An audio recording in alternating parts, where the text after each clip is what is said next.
I am looking at doing genetic testing and I heard that it also chooses gender, does that lessen the chances of a miscarriage? So what you're talking about there, Simpson 1921, is PGT-A, pre-implantation genetic testing for aneuploidy. So when we have a tested embryo, it tells us that that's going to be the highest probability of success we can offer with IVF. And that is about a 60% probability of a positive pregnancy test and about a 50% probability of ongoing pregnancy. Now, folks with a normal, or what we call euploid, that word is E-U-P-L-O-I-D.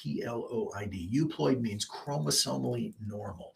Folks with a chromosomally normal embryo obviously have the greatest chance of success, but unfortunately can still have a miscarriage. So that's why I said it's 60% probability of pregnancy test, but a 50% probability of an ongoing pregnancy. So yes, since most miscarriages occur as a result of a chromosomal or genetic issue, when we take the chromosomal factor out of the equation, and what they're testing is they're testing the portion of the embryo that becomes the placenta.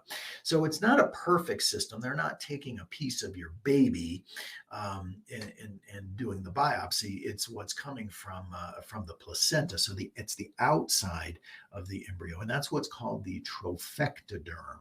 The trophectoderm is the portion that becomes the placenta.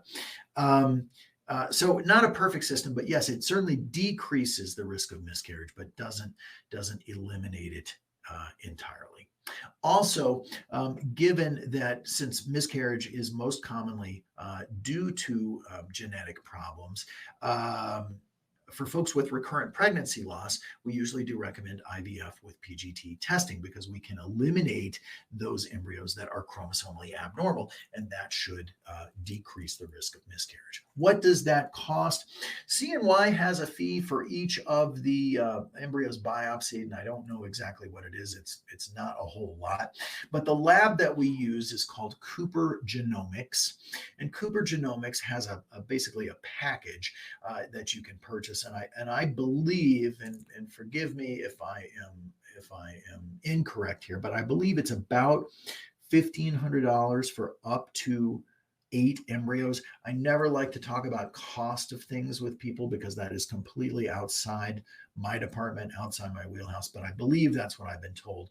So you can do up to 8 embryos for one price, and I believe that's $1,500. Now, some people will do multiple cycles of IVF, and maybe you get 3 blasts from your first cycle, and then you get 4 blasts from the second cycle. Well, by that time, you've got 4 and 3, that's 7 embryos, and so that number 8, you can continue to apply embryos to that over the course of, I believe it's over a year.